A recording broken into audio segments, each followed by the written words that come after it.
Le mythe de Dilmun, le monde avant l'éveil. La terre et le ciel sont séparés depuis peu. Toute chose créée existe, en puissance, dirions-nous. Non, c'est Aristote qui dirait ça. Mais le mot n'a pas été dit, mais l'acte n'a pas été fait, qui leur donne la vie effective. Même le dieu Enki dort. Il est, par-delà la mer, endormi dans Dilmun, une terre qui n'est pas mythique, et d'où les vaisseaux sumériens, en 2500 avant JC, ramenaient du cuivre contre des céréales et des graines diverses. Intéressant. D'ailleurs, la précédente lecture, juste avant, pendant que je clamais le poème, le texte, eux, c'est de la poésie, hein, plus que les... Ils sont plus poètes que les Égyptiens. Il y a eu un flash lumineux là. Ouh, j'ai bien aimé. Sur la terre qui est pure, appelez-le, lui, Enki. Dans le monde de Dilmun qui est pur, dans le monde de Dilmun, appelez-le, lui. Dans le monde de Dilmun qui est pur. Ça me fait penser un peu à l'Olympe, hein, tout ça. Dans le monde de Dilmun qui est pur, dans le monde de Dilmun qui est vierge, dans le monde de Dilmun qui est vierge, dans le monde de Dilmun qui est clair, le couple unique à Dilmun dans le sommeil est plongé. La terre où Enki est endormi auprès de son épouse, cette terre-là est vierge, cette terre-là est claire. Le couple unique à Dilmun dans le sommeil est plongé. La terre où Enki est endormi auprès de la Vierge, cette terre-là est vierge, cette terre-là est claire. Dans Dilmun, nul corbeau ne répète son cri, nul coq ne répète le cri du coq, nul lion ne massacre, nul loup n'emporte d'agneau, nul chien de garde ne sait protéger de chevreaux, nul porc ne sait s'engraisser d'herbe, nulle veuve ne sait les nids dans les poutres. Donc c'est une araignée, je crois. Ah non.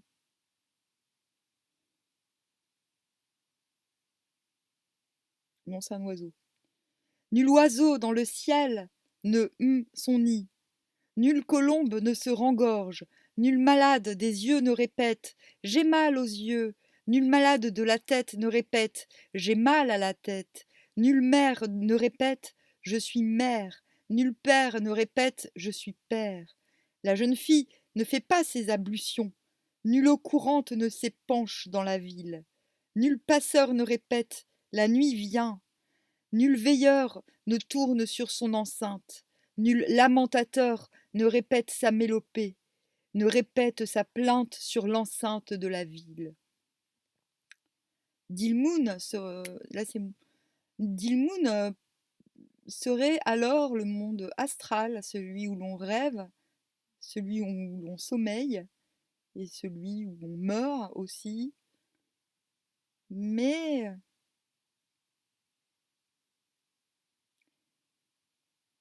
j'ai envie de revenir sur le fait que les dieux venaient échanger, que Enki venait échanger,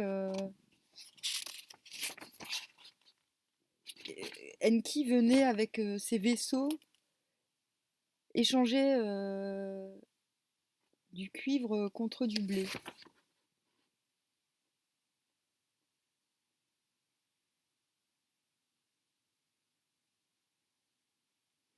Donc ce sont ce sont les vaisseaux d'Enki qui ramenaient du cuivre contre les céréales et des graines diverses.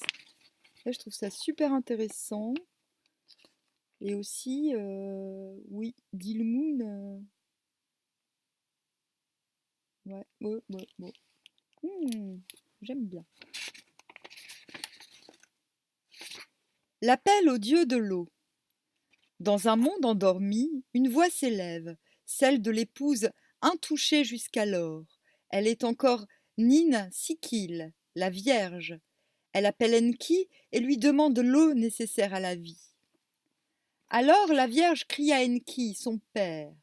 Tu as pourvu la ville, tu as pourvu la ville, tu l'as pourvue de ton destin. Tu as pourvu la ville, tu as pourvu la ville de Dilmun, tu l'as pourvue de ton destin, tu l'as pourvue de ton destin. Mais l'eau des canaux qu'elle ne possède pas. Cassure. Enki, le père à sa fille, la Vierge répondit. Le soleil dans une seule révolution. 2 lignes cassées. De la bouche en travail des sources, hors de la terre t'amènera l'eau douce. Il fera pour toi jaillir l'eau dans ton vaste domaine. Pour toi, il abreuvera ta ville d'une eau d'abondance. Pour toi, il abreuvera d'Ilmoun d'une eau d'abondance. Ton puits d'eau saumâtre sera un puits d'eau claire. Il couvrira pour toi de céréales tes champs de culture. Ta ville sera le grenier du pays. Dilmun sera le grenier du pays. Voilà que le soleil dans l'après-midi, le soleil dans une seule révolution, 2 lignes cassées, de la bouche en travail des sources, hors de la terre, lui amène l'eau douce. Il fait pour elle jaillir l'eau dans son vaste domaine. Il abreuve sa ville d'une eau d'abondance. Il abreuve Dilmun d'une eau d'abondance. Son puits d'eau saumâtre devient un puits d'eau douce. Il couvre pour elle de céréales ses champs de culture. Sa ville devient le grenier du pays. Dilmun devient le grenier du pays. Voilà que le soleil est dans la soirée, en vérité.